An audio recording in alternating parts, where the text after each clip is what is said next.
តោះមកវីដេអូនេះយើងរៀនពីការគូគ្រឿងគុំគូតសហើយនឹងធ្នឹមហើយខ្ញុំបង្ហាញពី tool 3នេះសម្រាប់គូតស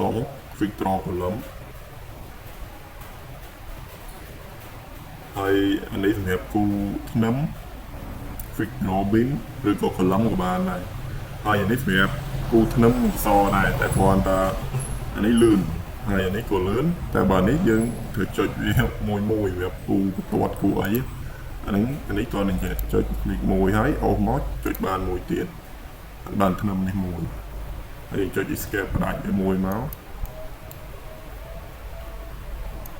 តែបើនេះអត់ទេ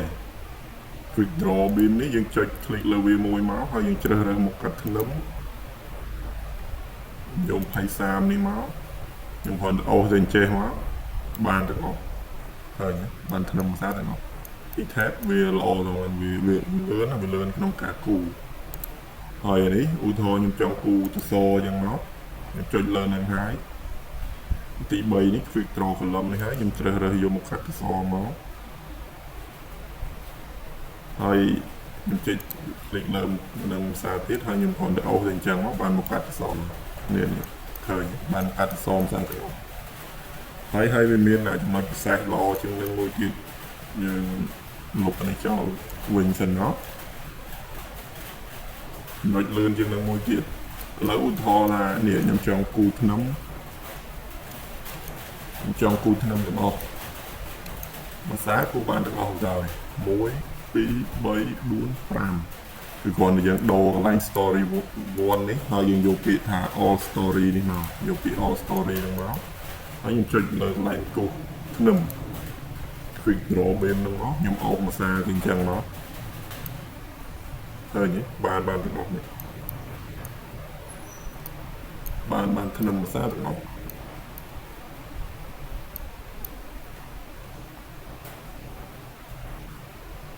ហើយក្រោយមកខ្ញុំចង់គូមកកាត់ភាសាទាំងអស់ដែរខ្ញុំចុចលើនេះមកហើយខ្ញុំយកមកកាត់ភាសាណាមួយដែលខ្ញុំត្រូវប្រើមក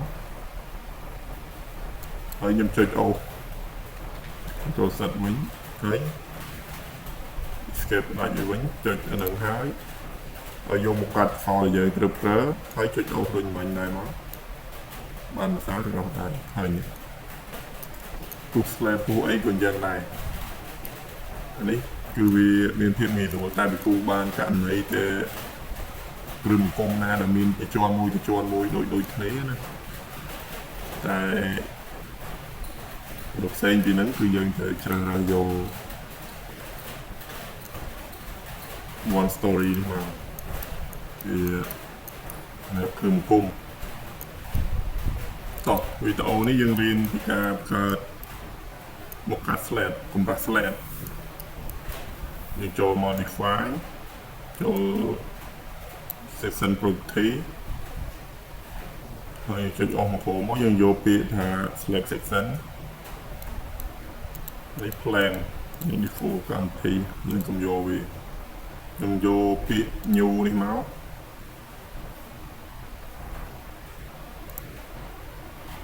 យកពាក្យ modify នេះក៏បានដែរនេះ modify នេះក៏បានដែរហើយនេះយើងយកដាក់ name property នេះយើងដាក់ឈ្មោះមក slab កម្រាស់ម៉ានអញ្ចឹងមកនេះខ្ញុំដាក់ slab កម្រាស់100 មីលីម៉ែត្រហើយភាពធន់យក C30 ហើយអានេះ slab នឹងមកហើយអានេះយើងយក100មកនេះកន្លែងនេះសំខាន់ណាស់ចំពោះយើងភ្លេចដូរហ្នឹងមិញ200អានេះឈ្មោះក៏បានតែមួយឈ្មោះណាតែសំខាន់ថាមកកាត់ជាក់ស្ដែងនេះ fitness នេះខ្ញុំដាក់វាដូចគ្នាមកអានោះ100អានេះ100មកហើយចុច OK ហើយខ្ញុំបង្កើតមកកាត់ស្វឹកកម្រាស់ slab មួយទៀតខ្ញុំយកពាក្យ copy ក៏បានហើយខ្ញុំដាក់ទៀត slab កម្រាស់120នេះខ្ញុំយក default កដាលអានេះកដាលហើយខ្ញុំដូរនេះដាក់មក120ហើយចុច OK មួយទៀតនេះខ្ញុំបង្កើត chỉ đá một tiết chúng ta không chỉ đá một tiết nhưng cho nhau việc copy slab ra mà bây giờ là những đôi chúng ta đã stair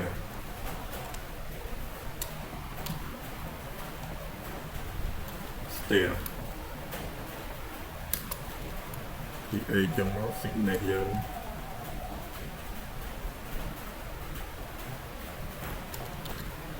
ហើយខ្ញុំដាក់យកកម្រាស់ stair យក100ខ្សែហើយអានេះយកដែលហើយអានេះខ្ញុំដូរនេះដាក់100ខ្សែមកយក slab ដែរមកហើយយើងចុចអូខេមួយទៀតមកហើយយើងចុចអូខេទៅមកចប់អញ្ចឹងប៉ុណ្្នឹងបានកម្រាស់ហើយអញ្ចឹងនេះយើងមានអស់ហើយមានមុខកាត់ធ្នឹមមុខកាត់តស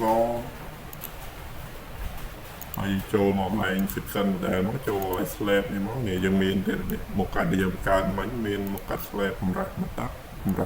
2ហើយនឹងកាត់ជាដើមមានកម្រាស់មកតាក់4